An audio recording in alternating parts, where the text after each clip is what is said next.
কমলগঞ্জবাসীর পক্ষ থেকে আহলান সাহলান, হে অতিথি হে মহান, কমলগঞ্জবাসীর পক্ষ থেকে লাল সালাম শুভেচ্ছা।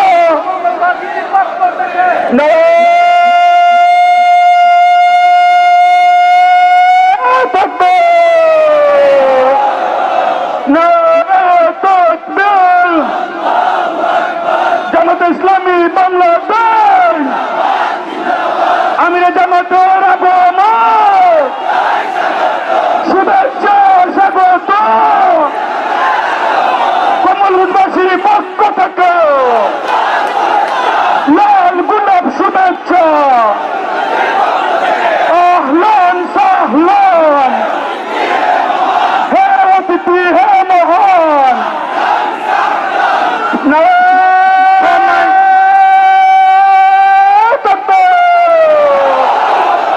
সম্মানিত কমলগঞ্জবাসী, আমরা দেখতে পাচ্ছি আমাদের মাঝে এসে উপস্থিত হয়েছেন মৌলভী বাজার জেলার কৃতি সন্তান, বাংলাদেশ জামাত ইসলামীর পরম সম্মানিত আমির জননেতা জনাব ডাক্তার শফিকুর রহমান। সম্মানিত ভাই এবং বন্ধুগণ, আজকের এই সুন্দর সমাবেশে এ পর্যায়ে বিশেষ অতিথির বক্তব্য রাখার জন্য বিনীতভাবে অনুরোধ করছে বাংলাদেশ জামাত ইসলামীর সম্মানিত সহকারী সেক্রেটারি জেনারেল জনাব অ্যাডভোকেট এহসানুল মাহবুব জুবায়ের।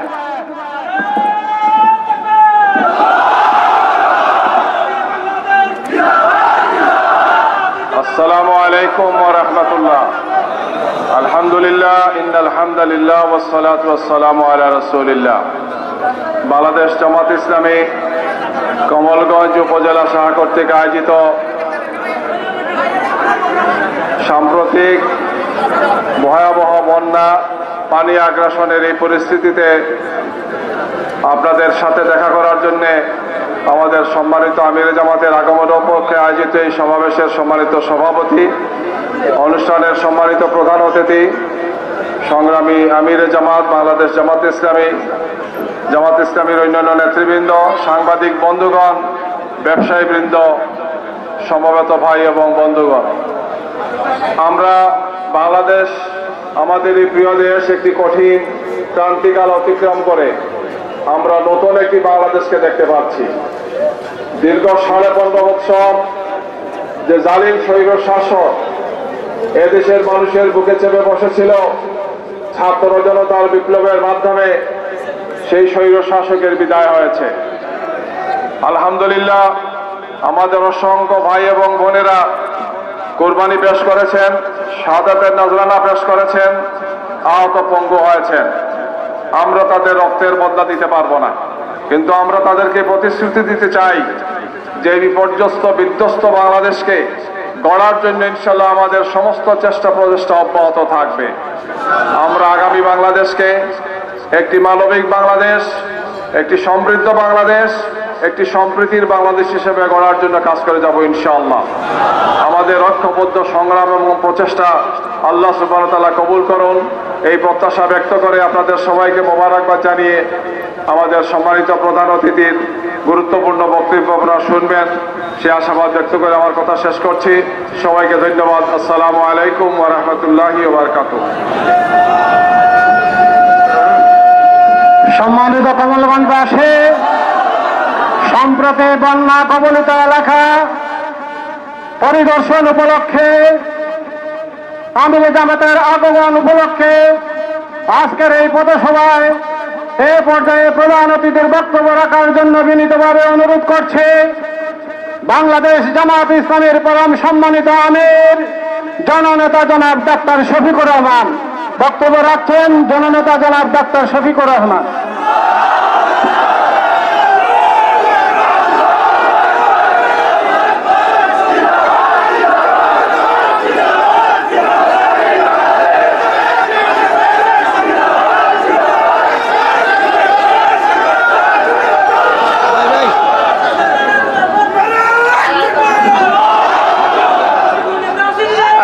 আলাইকুম ওয়া রাহমাতুল্লাহ।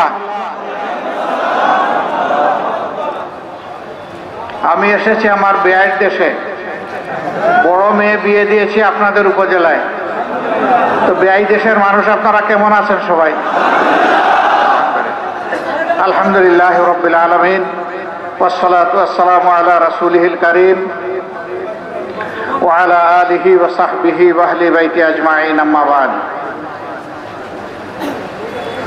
বাংলাদেশ জামাতে ইসলামী ঐতিহ্যবাহী কমলগঞ্জ উপজেলা শাখা আয়োজিত সম্প্রতি অকাল বন্যায় পাহাড়ি ঢলে ক্ষতবিক্ষত জনপদের দুঃখী ভাই বোনদেরকে দেখতে আসা এবং সেই উপলক্ষে আজকের এই আয়োজনে উপস্থিত জামাত ইসলামের নেতৃবৃন্দ, অন্যান্য উপস্থিত বন্ধু সংগঠনের নেতৃবৃন্দ, বিভিন্ন ধর্মাবলম্বী ভাইয়েরা, নির্বিশেষে কমলগঞ্জের প্রিয় জনগণ, আবারও সালাম দিচ্ছি, আসসালামু আলাইকুম ওয়া রাহমাতুল্লাহ। সম্প্রতি পাহাড়ি ঢল এবং স্রোতের কারণে ধলাই নদী ভেঙে বিভিন্ন জায়গায় যে প্লাবন সৃষ্টি হয়েছিল তাতে বিপুল সংখ্যক মানুষের ক্ষয়ক্ষতি হয়েছে। মহান মনিবের দরবারে দোয়া করি তিনি যেন তার গায়েবী খাজানা থেকে এই সমস্ত ক্ষয়ক্ষতি পুষিয়ে দেন। আমার আসতে আপনাদের সামনে হাজির হতে একটু দেরি হয়ে গেল, ততক্ষণে আসল দুঃখের সময়টা আপনাদের দেখার সুযোগ আমার হয়নি। আপনারা জানেন একই সময়ে প্রায় বৃহত্তর নোয়াখালীর 3টা জেলা ফেনী, লক্ষ্মীপুর এবং নোয়াখালী ভারত থেকে তেড়ে আসা পানি এবং ভারী বৃষ্টির কারণে একেবারেই তলিয়ে গিয়েছে। বিশেষ করে ফেনী জেলাটিতে এমন অবস্থা দেখা দিয়েছে যে এই মুহূর্তে কোনো বনি আদম মারা গেলে তাকে দাফন করার জন্য, কবর দেওয়ার জন্য কোনো মাটি খুঁজে পাওয়া যাচ্ছে না। কোথাও ঘরের ছাদ পর্যন্ত পানি, কোথাও বুক পানি, কোথাও হাঁটু পানি। এর মধ্যেই কষ্টের মধ্যে তারা আছেন। প্রথম দিন তো অনেককে ঘরের টিনের চালার উপর সারা রাত কাটিয়েছেন। তাদেরকে উদ্ধার করার জন্য, সাহায্য করার জন্য উজান এলাকা হওয়ার কারণে সেখানে কোনো নৌকা, ট্রলার, স্পিড বোট কিছুই ছিল না। ফলে কার্যত 2টি দিন এবং রাত তাদের জীবনে ছিল বড়ই ভয়ের এবং আশঙ্কার। আমরা যতটা আশঙ্কা করেছিলাম জানমালের ক্ষয়ক্ষতির, আল্লাহ রাব্বুল আলামিন তার থেকে অনেকটুকু ইহসানই দান করেছেন। এই জন্য আল্লাহর দরবারে শুকরিয়া আদায় করি, আলহামদুলিল্লাহ। তারপরে পর্যন্ত প্রাপ্ত খবর অনুযায়ী 18 জন মানুষ দুনিয়া থেকে বিদায় নিয়েছেন। আল্লাহ তাআলার দরবারে দোয়া করি আল্লাহ তাদের উপর রহম করুন, তাদেরকে ক্ষমা করুন, তাদেরকে শহীদি মর্যাদা দান করুন, তাদের আপনজনকে আল্লাহ তাআলা প্রশান্তি দান করুন। প্রিয় সম্মানিত ভাইয়েরা, আমরা এই মাসেরই 5 তারিখ বাংলাদেশের ইতিহাসে একটি বিরল ঘটনা প্রত্যক্ষ করেছি। টানা 17.5 বছর ক্ষমতার স্বাদ গ্রহণ করে মানুষের উপর পরোক্ষ প্রত্যক্ষভাবে দৌর্দণ্ড প্রতাপ চালিয়ে, জুলুম করে, খুন করে, গুম করে, মা বোনদের ইজ্জত লুণ্ঠন করে, জনগণের সম্পদ লুণ্ঠন করে, বিদেশে লক্ষ লক্ষ কোটি টাকা পাচার করে একটি সরকার বাংলাদেশের জনগণের উপর জুলুমের তাণ্ডব চালিয়ে যাচ্ছিল। তাদের এই তাণ্ডবের সবচেয়ে কঠিন শিকারে পরিণত হয়েছিল বাংলাদেশ জামাত ইসলামী। 2009 সালের 10ই জানুয়ারি তারা হাতে ক্ষমতা গ্রহণ করেন এবং সেই দিন থেকে শুরু করে 2024 সালের 4 আগস্ট পর্যন্ত তারা মানুষের পর জুলুম অত্যাচার চালিয়েই গিয়েছেন। এই শাসক গোষ্ঠীর 2 হাত রক্তে লাল। এদের চোখ রক্তে লাল, এরা বাংলার জমিনকে লালে লাল করে দিয়েছে। এই জন্য সম্প্রতি আন্দোলনে আপনারা দেখেছেন সোশ্যাল মিডিয়া, ফেসবুক কয়েকদিন একদম লালে ভরে গিয়েছিল। এই লাল মানুষের বুকের তাজা রক্তের চিহ্ন লাল। তারা বহু মানুষকে খুন করেছে। ক্ষমতা আসার পরেই দেশপ্রেমিক সেনাবাহিনীর 57 জন অফিসারকে অত্যন্ত নির্মমভাবে পরিকল্পিতভাবে ষড়যন্ত্র করে বিডিআর হেডকোয়ার্টার পিলখানায় হত্যা করা হয়েছিল। তাদের পরিবারের নারী সদস্যের ইজ্জত লুণ্ঠন করা হয়েছিল। তাদেরকে হত্যা করে ড্রেইনের মধ্যে ভাসিয়ে দেওয়া হয়েছিল। কারেন্ট বন্ধ করে অন্ধকার সৃষ্টি করে খুনিদেরকে পালিয়ে যাওয়ার সুযোগ করে দেওয়া হয়েছিল। কিন্তু দুঃখের বিষয়, আমরা লক্ষ্য করলাম যে তারা রাজনৈতিক প্রতিপক্ষের উপরে অপবাদ দিতে শুরু করলেন। প্রথমেই তাদের অপবিত্র মুখে পবিত্র জামাত ইসলামের নামটাই উচ্চারিত হলো। আল্লাহর অশেষ মেহেরবানি, কোন তদন্তে জামাতের কোন নেতাকর্মী তো দূরের কথা, একজন শুভাকাঙ্ক্ষীর নাম ওই কিলার হিসাবে আসে নাই। সেই সময় আমার জেলে যাওয়ার সুযোগ হয়েছিল। এ সরকার আমাকে বড় মহব্বত করে, মাঝে মধ্যে গেস্ট হাউসে নিয়ে যায়। 1 বছর, 2 বছর, 2.5 বছর, 3 মাস, 5 মাস আমাদের রাখে। তো ওই সমস্ত কিলার যারা ছিল, এদের সংখ্যা মাত্র 21 জন। এদের সাথে ঢাকার কেন্দ্রীয় জেল তখন নাজিমউদ্দিন রোডে ছিল। তাদের সাথে যখন কথা বললাম, 2 জন অকপটে স্বীকার করলো। তারা বললো যে হত্যাকাণ্ড ঘটানোর আগে আওয়ামী লীগের নেতা তুরাবের সাথে তার বাসা এবং মিলে তারা একে একে 22টা মিটিং করেছিল। এই সমস্ত বৈঠকে হাজির হয়েছিলেন সাহারা খাতুন, জাহাঙ্গীর কবির নানক, তাপস, এদের নাম তখন সামনে এসেছিল। কিন্তু কোথাও তাদেরকে এই হত্যা মামলার সাথে জড়িত করা হয়নি। সেনাবাহিনী তদন্তের জন্য নিজেরা একটা ইনকোয়ারি কমিটি গঠন করেছিল, কিন্তু সেনাবাহিনী সেই ইনকোয়ারি কমিটির রিপোর্ট প্রকাশ করতে দেওয়া হয়নি। সম্মানিত ভাই ও বন্ধুগণ, সব কিছুই রহস্যে ঘেরা ছিল। আর একই সাথে অন্যদেরকে দোষারোপ করার বিষয় চলছিল। দেশপ্রেমিক সেনাবাহিনীর কোমর ভেঙে দেওয়ার জন্য আঘাত দেওয়া হয়েছিল। পাশাপাশি সীমান্তের অতন্দ্র প্রহরী, যাদের লগতে এখানে একটা রাইফেল, 2টা রাইফেল ভাসত, তাদেরকেও শেষ করে দেওয়া হলো। 15,000 বিডিআর সদস্যের বিরুদ্ধে মামলা দেওয়া হলো, 5,000কে শাস্তি দেওয়া হলো।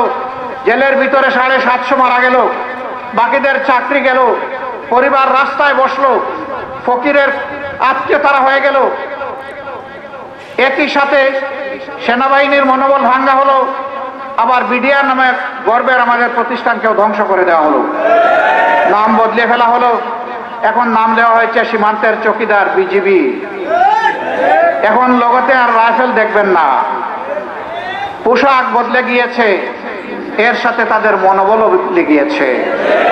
এই জন্য 9 সাল থেকে শুরু করে এখন পর্যন্ত প্রায় প্রতি মাসে 2-4 জন সীমান্তে বাংলাদেশের নিরীহ মানুষকে নির্ভেজাল ভাবে নির্ভয়ে ইন্ডিয়া হত্যা করেই চলছে। আর আমাদের ফ্ল্যাগ মিটিং চলছে। প্রত্যেক ফ্ল্যাগ মিটিং এর ফলে বলা হয় যে এখন হত্যা শূন্যে নামিয়ে আনা হবে, কিন্তু তাদের এই কথা শূন্যে বাসে, জমিনে এটা কোনো কাজে লাগে না। আমরা যেন মানুষই নই। একটা পশু হত্যা করার সময় মানুষের হাত কাঁপে, অথচ আমাদের বন্ধু প্রতিবেশীরা আমাদেরকে নিত্যদিন লাশ উপহার দেয়। আমার সম্মানিত বন্ধুগণ, আজকে আমি বেশি কথা বলবো না। এরপরেই 10 সালে জামাতে ইসলামের উপরে আঘাত দেওয়া হলো। যুদ্ধ অপরাধের কল্পিত অভিযোগে এক এক করে 11 জন মানুষকে জুডিশিয়াল কিলাররা হত্যা করলো। বিচারের নামে প্রহসন সাজিয়ে মিথ্যা অভিযোগ, মিথ্যা সাক্ষী, পরিকল্পিত তদন্ত কমিটি, এবং দলবাজ বিচারক দিয়ে এই ব্যবস্থা তারা করলো। সারা দুনিয়া তার প্রতিবাদ জানালো, তারা কানে তুলল না। জামাতে ইসলামীকে ধ্বংস করার জন্য আয়োজন ছিল। যে ট্রাইব্যুনাল গঠন করা হয়েছিল জামাতে ইসলামীকে ধ্বংস করার জন্য, কালের বিবর্তনে এখন তাদের কপালে তার তাবিজ ঝুলছে। এটাই আল্লাহর নিয়ম। আল্লাহ তারা ছাড় দেন কিন্তু ছেড়ে দেন না। জামাতে ইসলামী আছে, তারা আমাদেরকে মাঝে মধ্যে বিনা টিকেটে পাকিস্তান পাঠিয়ে দিতেন। বিনা টিকেটে কে নিবে আমাদেরকে পাকিস্তান? আমরা কেন যাব পাকিস্তান? আল্লাহ তাআলা এখানে আমাদেরকে পয়দা করেছেন, এটি আমাদের বাপদাদার দেশ। আমাদের কোনো মাসির দেশ নাই, আমাদের কোনো খালার দেশ নাই, আমাদের কোনো মামার দেশ নাই। এটি আমাদের গর্বের জন্মভূমি। আমরা কোথাও পালিয়ে যাওয়ার কোনো প্রশ্নই উঠে না। আমাদের নেতৃবৃন্দ পালিয়ে যাননি, সাহসিকতার সাথে তারা মোকাবেলা করেছেন। হাসতে হাসতে ফাঁসির রশি তারা গলে পড়েছেন। অন্যায়ের কাছে, জুলুমের কাছে মাথা নত করেন নাই। এই জন্যই জামাতের উপরে আঘাত দেওয়া হয়েছিল। দেশের দেশপ্রেমিক দুইটা স্তম্ভকে তছতছ করে দেওয়ার জন্য সেদিন আঘাত দেওয়া হয়েছিল। একটি সেনাবাহিনী, দ্বিতীয়টি বাংলাদেশ জামাতে ইসলামী। সম্মানিত ভাইরা, আমরা পালিয়ে যাইনি, কিন্তু যারা আমাদেরকে বিনা টিকেটে পাকিস্তানের রাস্তা দেখাতেন তারা কিন্তু পালিয়ে গেছেন। পালিয়ে যাওয়া সম্মানের বিষয় নয়। বীর কখনো পালিয়ে যায় না। প্রয়োজনে সে নিজের গলায় ফাঁসির দড়ি নিবে, কিন্তু পালিয়ে যাবে না। আপনাদের স্মরণ থাকার কথা, পালিয়ে যাওয়ার তো প্রশ্নই ওঠে না। সেই সময় যখন বিচারের নামে অবিচার চলে, বাংলাদেশের অর্থনীতিকে ঘুরিয়ে দেওয়ার জন্য একজন মানুষ ছিলেন মীর কাসেম আলী, বিশিষ্ট মিডিয়া ব্যক্তিত্ব। তিনি ছিলেন আমেরিকায়। বন্ধু বান্ধবরা তাকে বলেছে, আপনি আমেরিকায় থাকেন, বাংলাদেশে আসবেন না। তিনি জিজ্ঞেস করেছেন, আমার জন্মভূমিতে কেন আমি আসবো না? বলা হয়েছে, আপনার নামে মিথ্যা মামলা ইতিমধ্যে রুজু হয়েছে, আসলেই আপনাকেও তারা ফাঁসির দিকে নিয়ে যাবে। তিনি বলছেন, আল্লাহ যদি আমাকে কবুল করেন, আমি হাসি মুখে সেই ফাঁসির রশি বরণ করব, কিন্তু আমি পালিয়ে থাকবো না। পালিয়ে থাকার মানে হচ্ছে আমি দোষী, পালিয়ে থাকার মানে হচ্ছে আমি খুনি, পালিয়ে থাকার মানে হচ্ছে আমি ধর্ষক, পালিয়ে থাকার মানে হচ্ছে আমি লুণ্ঠনকারী, পালিয়ে থাকার মানে হচ্ছে আমি মানুষের ঘর বাড়িতে অগ্নিসংযোগকারী। আমি যা করিনি আমি তা মেনে নেব না। মিথ্যা মামলায় আমাকে ফাঁসি দেও, আমার আপত্তি নাই। জীবন আল্লাহ তাআলা একটাই দিয়েছেন, একবারই যাবে। আল্লাহ যদি পছন্দ করেন সেইভাবেই আমি শাহাদাতের রশি গলায় নিয়ে চলে যাব আল্লাহর দরবারে। এটি হচ্ছে বীরের জীবন, এটি হচ্ছে মুমিনের জীবন। সম্মানিত ভাইরা, আল্লাহ তাআলার বড় মেহেরবানি, আমরা নির্মূল হইনি, আমাদের মুখ কণ্ঠ স্তব্ধ করা যায়নি। আমরা সকল দুঃখ, ব্যথা, বেদনা বুকে চেপে এদেশের মানুষের সাথেই ছিলাম। মানুষের সুখ দুঃখের অংশীদার হওয়ার চেষ্টা করেছি। যেখানেই মানুষ বিপদে পড়েছে, নিজের সমস্ত সামর্থ্য নিয়ে চেষ্টা করেছি হাজির হওয়ার। মানুষ বুকের ভালোবাসা দিয়ে আমাদেরকে বরণ করে নিয়েছে, জড়িয়ে দিয়েছে। আমরা এদেশের জনগণের কাছে দারুণভাবে ঋণী, কৃতজ্ঞ। আল্লাহ তাআলা এদেশের জনগণের মর্যাদা বৃদ্ধি করে দিন। ভাই ও বন্ধুরা, এখানেই তারা থেমে যায়নি। আমাদের লোকদেরকে তারা গুম করে রেখেছে। সেনাবাহিনীর একজন চৌকস অফিসার, যিনি তার কমিশনের সময় সোর্ড অফ অনার পেয়েছিলেন, প্রত্যেক বছর প্রত্যেক ব্যাচে বিএমএ ভাটিয়ারিতে একজন ক্যাডেট কিন্তু সোর্ড অফ অনার পায় না। 10-12 বছরে একজনের কপালে জুটে একটা সোর্ড অফ অনার, সোনার তরী। সেই সোনার তলোয়ার তিনি পেয়েছিলেন। তার দোষ, তিনি অধ্যাপক গোলাম আজমের সন্তান। তিনি সেনাবাহিনীর একজন চৌকস ব্রিগেডিয়ার জেনারেল ছিলেন। তাকে অন্যায়ভাবে চাকরি থেকে বরখাস্ত করা হলো, সারা জীবনের সমস্ত পাওনা থেকে তাকে বঞ্চিত করা হলো। শেষ পর্যন্ত তাকে তারা গুম করার উদ্দেশ্যে তার বাসা থেকে তুলে নিল। আল্লাহ তাআলার অশেষ মেহেরবানি, তাদের উসিলায় আজ আয়নাগর জাতির সামনে এসেছে। মানুষ জানতে পারছে এই খুনিরা এরকম বহু আদম সন্তান, দেশপ্রেমিক মানুষকে দিনের পর দিন, সপ্তাহের পর সপ্তাহ, মাসের পর মাস, বছরের পর বছর দুনিয়ার সমস্ত আলো বাতাস থেকে বঞ্চিত রেখে কবরের মতো অন্ধকারে রেখেছে। এরা কত জঘন্য। এই কাজ করেছিল হিটলার, এরা হিটলারের অনুসারী। পাপ যখন বালিগ হয়, আল্লাহর হাত তখন পাপের ঘাড়ের উপর চলে আসে। আমরা সব সময় দোয়া করেছি, আল্লাহুম্মা ইন্না নাজআলুকা ফি নুহুরিহিম ওয়া নাউযু বিকা মিন শুরুরিহিম। হে আল্লাহ, এই জালিমদের ঘাড়ের উপর তোমাকেই বসাই দিলাম, আর এদের ক্ষতি থেকে আমাদেরকে তুমি রক্ষা করো।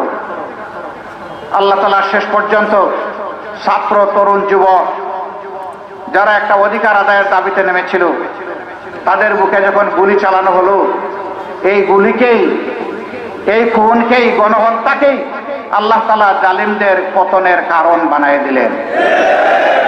আমরা অভিনন্দন জানাই আমাদের সন্তানদেরকে। অসাধ্য সাধন করেছে তারা। অবশ্য তাদের সাথে আমরাও রাস্তায় ছিলাম। এদেশের আপামর জনগণ রাস্তায় নেমে এসেছিল। এক মা তার 1.5 মাসের শিশুকে কুলে নিয়ে তিনি এসেছিলেন। সাংবাদিক তাকে প্রশ্ন করেছে, মা আপনি এখানে এই 1.5 মাসের কচি শিশু কুলে নিয়ে? তিনি বলেছেন, আমার তো এক শিশু, বাংলাদেশের লক্ষ শিশু যেখানে গুলির সামনে বুক পেতে দিয়েছে, আমি এক মা হিসাবে সেখানে ঘরে বসে থাকতে পারি না। তাই আমি এসেছি তাদের সাথে আওয়াজ তুলতে। আমিও আছি মা হিসাবে তোমাদের সাথে। যদি জালিমের বুলেট আমাকে, আমার কুলের সন্তানকে নিয়ে যায়, আমরা 2 জন হব শহীদ। এইভাবে আপামর জনগণ রাস্তায় নেমে এসেছিল। আমার সম্মানিত ভাইয়েরা, এর মাধ্যমে আল্লাহ তাআলা একটা পরিবর্তন এই দেশের মানুষকে দান করেছেন। মানুষের উপর জুলুম করলে তার পরিণতি কি হয়, এখন সমস্ত দেশবাসীকে আল্লাহ তাআলা দেখিয়ে দিচ্ছেন। আমি বিভিন্ন রাজনৈতিক দলের সম্মানিত নেতাকর্মীদের প্রতি বিনয়ের সাথে অনুরোধ জানাবো যে এই জুলুম থেকে আমাদের সকলের শিক্ষা নেওয়া উচিত। এক জালিমকে বিদায় করে আরেক জালিম যেন আমাদের ঘাড়ের উপরে না বসে আল্লাহর কাছে আশ্রয় চায়। আমাদেরকে সতর্ক থাকতে হবে। কোন জালিমকে আমরা আর ক্ষমতায় বসতে দেব না। তিনি যে পোশাক পরে, যেই ব্যানার নিয়ে, যেই চেহারা নিয়ে, যেই স্লোগান নিয়ে আমাদের কাছে আসুন না কেন, কোন জালিমকে এদেশের মানুষ আর ক্ষমতায় দেখতে চায় না। সতর্ক থাকতে হবে। যারা দুর্দণ্ড প্রতাপে 15.5 বছর আর মঈন ফখরের আরো 2 বছর যেটাকে বলেছিলেন, তারা তাদের আন্দোলনের ফসল। সেই 17 বছর যারা পরোক্ষ প্রত্যক্ষভাবে দেশ শাসন করেছেন, তাদের পতনের পরে এখন মাথা ঠিক রেখে আমাদেরকে চলতে হবে। আমি সেদিন ঢাকার রাস্তায় চলতে গিয়ে একটা পিলারের দিকে আমার নজর পড়লো। হাতে লেখা একটা স্লোগান লাল কালিতে, রক্ত গরম মাথা ঠান্ডা। মেসেজটা বুঝতে পেরেছেন আপনারা? যে আমরা আমাদের শত্রুর বিরুদ্ধে অবশ্যই সতর্ক থাকব, কিন্তু কোন শত্রুর পাতা ফাঁদে আমরা পা দেব না। এই দেশ সম্প্রীতির স্বর্গরাজ্য।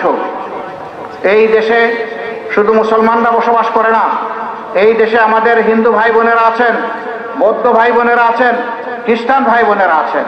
আমরা সবাই মিলেমিশে এই দেশে বসবাস করি। কিন্তু যারা সুবিধাবাদী, তারা আমাদের মধ্যে বিভাজন সৃষ্টি করে সংখ্যালঘু এবং সংখ্যাগুরু একটা স্লোগান তুলে। আমরা পরিষ্কারভাবে বলে দিতে চাই, এ দেশে কেউ সংখ্যালঘু নয় এবং কেউ সংখ্যাগুরু নয়। এই দেশে যেই জন্মগ্রহণ করবে আল্লাহর ইচ্ছায়, সেই মানুষটা 18 কোটি মানুষের মতো সমান মর্যাদা এবং অধিকার নিয়ে বসবাস করবে। কে মুসলমান, কে হিন্দু, কে বৌদ্ধ, কে খ্রিস্টান, এটা তার নিজ নিজ ব্যাপার। ধর্মে কে কার কোনটা পালন করবে, এক ধর্ম আরেক ধর্মের উপর হস্তক্ষেপ করার কোনোই অধিকার রাখে না। যারা এই স্লোগান দিয়ে আমাদেরকে বিশেষভাবে জামাতে ইসলামীকে কলঙ্কিত করতে চেয়েছিল, আল্লাহ তাদের মুখোশ উন্মোচন করে দিয়েছেন। গত 15.5 বছরে যত জায়গায় আমাদের অন্যান্য ধর্মাবলম্বী ভাইদের, বোনদের জায়গা জমি দখল করা হয়েছে অন্যায়ভাবে, তাদের কাছে চাঁদাবাজি করা হয়েছে, তাদের ইজ্জতের উপর আঘাত দেওয়া হয়েছে, তাদের জীবনের উপর আঘাত দেওয়া হয়েছে, আমি দায়িত্ব নিয়ে বলছি, এই সমস্ত কাজের সাথে আওয়ামী লীগ এবং তার অঙ্গ সংগঠন জড়িত ছিল। তারা এই অপকর্মগুলো করে অন্যের ঘাড়ে ফেলে দিয়েছে। সর্বপ্রথম আমাদের নামটাই নিত, একটা জিকির তাদের মুখে খুব চমৎকার মানাতো, জামাত শিবির, জামাত শিবির, জামাত শিবির। এটা ছিল তাদের তাদের সকাল সন্ধ্যার তসবিহ, এই জিকির তারা করত, কিন্তু দিন শেষে প্রমাণ হতো যে এর সাথে আমাদের সংগঠনের কোনো ধরনের কোনো সংস্রব নেই। আমি দায়িত্ব নিয়ে বললাম, কেউ যদি প্রমাণ করতে পারে আমি এখানে এসে আবার মাপ চেয়ে যাবো ইনশাআল্লাহ। আমরা এটা বিশ্বাস করি না, আমরা এই নোংরামি একেবারেই প্রশ্রয় দেই না, আমরা এটাকে ঘৃণা করি। যার কারণে এবারকার এই পরিবর্তনের সাথে সাথে 6 তারিখ থেকে সারা দেশের সমস্ত মন্দির, প্যাগোডা, চার্চ, সব জায়গায় আমরা আমাদের কর্মীদেরকে বলেছি লাঠি হাতে পাহারা বসাও, কোনো বেতনই দেশে যাতে কারো ধর্মীয় প্রতিষ্ঠানের উপর একটা ফুলের তোড়া যেন নিক্ষেপ করতে না পারে, তার হাত ভেঙে দিবা। আলহামদুলিল্লাহ, যার কারণে সারা বাংলাদেশে কোথাও বড় কোনো দুর্ঘটনা ঘটে নাই। তবে হ্যাঁ, যারা রাজনৈতিক দুষ্ট চক্রের সাথে জড়িত ছিলেন, যারা মানুষের উপর জুলুম করেছে 15.5 বছর, তিনি যে ধর্মেরই হন না কেন, জনগণ হয়তো কিছু প্রতিশোধ নিয়েছে। এটা ধর্মের কারণে নয়, এটা তার রাজনৈতিক অপকর্মের কারণে। এটাকে ধর্মীয় রূপ দেওয়া এটা ইনসাফ নয়। শুধু অন্য ধর্মের ভাই বোনদের নয়, অনেক মুসলমান নামদারিরাও মানুষের সামনে বিপর্যস্ত অপদস্থ হয়েছে। যদিও আমরা আইন হাতে তুলে নেওয়া মোটেই পছন্দ করি না এবং সমর্থন করি না, কিন্তু আমরা সমর্থন করি না করি, আল্লাহ যা লিখে রেখেছেন তাই ঘটে। আমরা পালিয়ে যাইনি, অনেকে পালিয়ে গেছেন। এই বন্যার সময় ছোট ছোট মাছের পোনা দিশেহারা হয়ে সে একটা আশ্রয় খুঁজে, কোথায় আমি একটু সামান্য আশ্রয় পাবো, এদিক ওদিক ঘোরাফেরা করে, আবার শিকারীরা জালে তাদেরকে তুলে নিয়ে আসে। এইরকম এবারকার 5 তারিখের যে বন্যা শুরু হয়েছিল রাজধানী ঢাকা থেকে, গণভবন থেকে, সেই বন্যার তুড়ে ওই রকম কিছু মাছের পোনা বিভিন্ন জায়গায় আশ্রয় নিতে গেছিল। মানুষ তাদেরকে পোলো দিয়ে ঝাঁপিয়ে ধরে এখন তুলে এনেছে। অবশ্যই এক একজনের সাথে এখন 60-70 লক্ষ টাকা পাওয়া যাচ্ছে। কলাপাতার উপর তাদেরকে ঘুমন্ত অবস্থায় পাওয়া যাচ্ছে। কেন এই অবস্থা কেন হবে? আপনি সুপ্রিম কোর্টের সম্মানের জায়গায় ছিলেন, একজন বিচারক অ্যাপিলেট ডিভিশনের ছিলেন, আপনার মুখ আপনি সামলান নাই, মিথ্যা অনবরত আপনি আপনার মুখ দিয়ে প্রকাশ করেছেন, আপনি মানুষের মধ্যে হিংসা ছড়িয়েছেন, আজকে আপনার পাওনা আপনি পাচ্ছেন। একজন নয়, দুজন নয়, দলে দলে এখন একই অবস্থা দেখা যাচ্ছে। তারা বলেছেন এই দেশকে আমরা সিঙ্গাপুর বানিয়েছি, তারা বলেছেন কানাডা বানিয়েছি। তো কানাডা সিঙ্গাপুরের কাউকে তো জীবনে এইরকম পালিয়ে যেতে দেখলাম না। আমাদের সিঙ্গাপুর কানাডার উনারা পালালেন কেন? উত্তরটা আপনাদের কাছে ছেড়ে দিলাম, আমি বলছি না। সম্মানিত ভাইয়েরা, এই বন্যা কেন হয়? এই বন্যার জন্যে মানুষ দায়ী। জাহারাল ফাসাদু ফিল বাররি ওয়াল বাহরি বিমা কাসাবাত আইদিন নাস। জলে স্থলে অন্তরিক্ষে যত বিপর্যয় হয় সব মানুষের হাতের কামাই। এগুলা কি আপনার আমার হাতের কামাই? কিছুটা আমাদেরও গুনাহ খাতা আছে, কিন্তু মূলত এটা শোষক গোষ্ঠীর হাতের কামাই। প্রতি বছর নদী শাসনের জন্য, বাঁধ তৈরির জন্য, গ্রয়ন দেওয়ার জন্য, স্ল্যাব বসানোর জন্য পর্যাপ্ত বাজেট দেওয়া হয়, কিন্তু সেইগুলা নদী তীরে না গিয়ে, নদী ড্রেজিং না হয়ে সেগুলো আস্তে করে দুই দিকে পকেটে ঢুকে যায়। নেত্রী থেকে শুরু করে নেতা, তার ভাগ থেকে কেউ মাহরুম হন না। এই টাকাগুলা গরিবের টাকা, আমাদের ট্যাক্সের টাকা, বিদেশ থেকে ঋণ করে আনা টাকা, এই সমস্ত টাকা চুরি করে বিদেশে লক্ষ লক্ষ কোটি টাকা পাচার করা হয়েছে। সমস্ত ব্যাংকগুলাকে চুরি করে, ডাকাতি করে বিধ্বস্ত করে দেওয়া হয়েছে। আর্থিক প্রতিষ্ঠান মাটির সাথে মিশে গেছে। রিমিটেন্স একদম মাটির সাথে ছুঁই ছুঁই অবস্থায় চলে গেছে। আমি প্রবাসী বাংলাদেশিদেরকে মোবারকবাদ জানাই, তারা জালিমকে সহযোগিতা করে নাই। তারা বলেছে এই জালিম যতক্ষণ পর্যন্ত ক্ষমতায় না যাবে, প্রয়োজনে আমাদের দেশে থাকা পরিবার কষ্ট করবে, উপোস করবে, তবুও এই জালিমের জন্য আমরা 1 টাকারও, 1টা ডলারেরও রিমিটেন্স বাংলাদেশে পাঠাবো না। আমি মোবারকবাদ জানাই, তাদের এই রিমিটেন্স যুদ্ধের কারণে জালিমের ত্বক কাঁপতে শুরু করেছিল, কান্নাকাটি, নিবেদন, আবেদন, জুড় হাতে মুনাজাত শুরু করে দিয়েছিল, মানুষের কাছে অনুনয় বিনয় করেছিল। না, অনুনয় বিনয় মানুষকে বিভ্রান্ত করতে পারেনি, তারা মজবুত ছিল। আল্লাহ তাদের সম্মান বৃদ্ধি করে দিন। সরকারের প্রতি অনুরোধ জানাবো, প্রবাসীদের অনেকগুলা সমস্যা আছে। এই রিমিটেন্স যোদ্ধারা এবার যে ঐতিহাসিক ভূমিকা রেখেছে, তাদেরকে আপনারা সম্মান দেখাবেন, তাহলে দেশ সম্মানিত হবে ইনশাআল্লাহ। তারা তখন দেশের জন্য সব কিছু উজাড় করে দেওয়ার চেষ্টা করবে, কিন্তু যদি তাদেরকে বঞ্চিত করা হয়, অপমানিত করা হয়, তাহলে তাদের কাছ থেকে সঙ্গত কারণেই কোনো সহযোগিতা আশা করা অন্যায়। আমরা সরকারকে এই দিকে অতীতের সকল বঞ্চতা ঘোষানোর জন্য মনোযোগ দেওয়ার আমরা আহ্বান জানাচ্ছি। সম্মানিত বন্ধুগণ, আমি কথা আর বাড়াবো না, আমি দুটি নিবেদন করে কথা শেষ করব।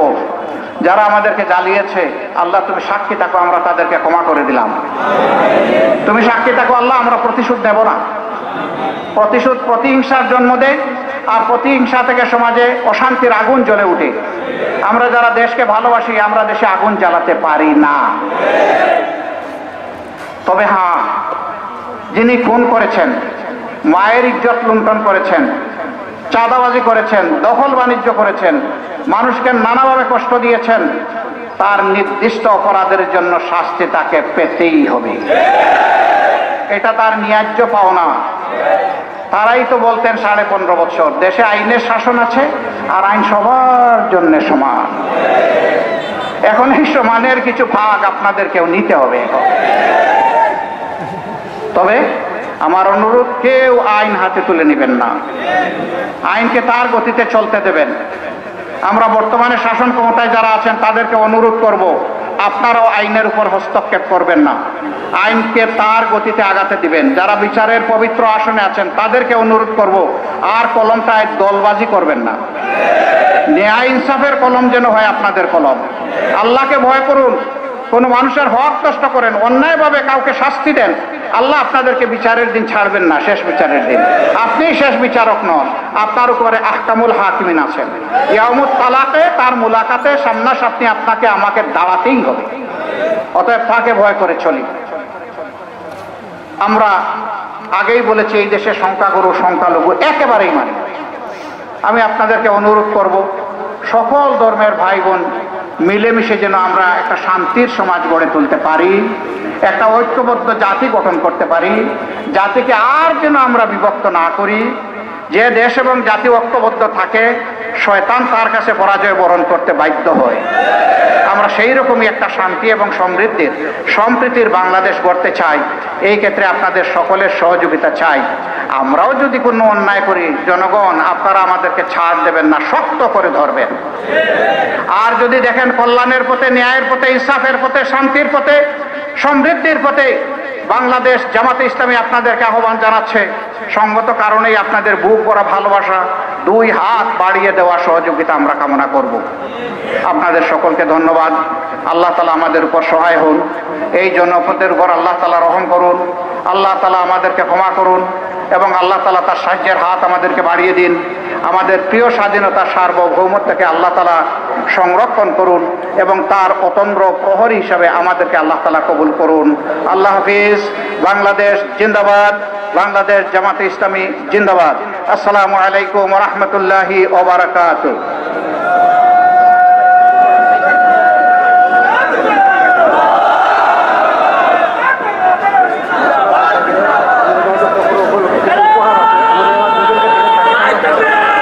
সম্মানিত আমির জামাতের উপস্থিতিতে আজকের উপলক্ষে আমরা আমাদের এই বন্যায় খুব ক্ষতিগ্রস্ত ভাইদেরকে কিছু উপহার সামগ্রী রয়েছে। মোহতারাম আমির জামাত কয়েকজন ভাইকে এখানে বন্যাত্মর কিছু উপহার সামগ্রী এখন প্রদান করবেন ইনশাআল্লাহ। বাকিটা ইনশাআল্লাহ আমরা পরবর্তীতে আমরা এখান থেকে বিতরণ করব। আমরা সম্মানিত ব্যবসায়ী ভাইদেরকে ধন্যবাদ জানাচ্ছি, যারা দীর্ঘ সময় আমাদেরকে এই প্রোগ্রামকে সুন্দরভাবে পরিচালনা করতে সহযোগিতা করেছেন। আমরা আন্তরিকভাবে দুঃখিত যে আপনাদের কিছু সময় আমরা এখানে নিয়েছি, আপনাদেরকে কিছু কষ্ট দিয়েছি। আশা করছি আপনারা আমাদেরকে ক্ষমা সুন্দর দৃষ্টিতে দেখবেন। আপনাদেরকে মোবারকবাদ জানাই। এই প্রোগ্রামকে আপনারা সুন্দরভাবে পরিসমাপ্তির দিকে নিয়ে যাওয়ার জন্য সর্বাত্মক সহযোগিতা করেছেন। আমার বড় আগ্রহ সবার সাথে হাত মেলাবো, আপনারা রাজি আছেন? আলহামদুলিল্লাহ। আমার বড় অপারগতা, সবার সাথে হাত মেলাতে পারবো না, আপনারা রাজি আছেন? তাইলে কি একেবারেই চলে যাব? না, তা হয় না। একটা চুমু দেই, আপনারা কবুল করবেন। বিসমিল্লাহ। আসসালামু আলাইকুম ওয়া রাহমাতুল্লাহ।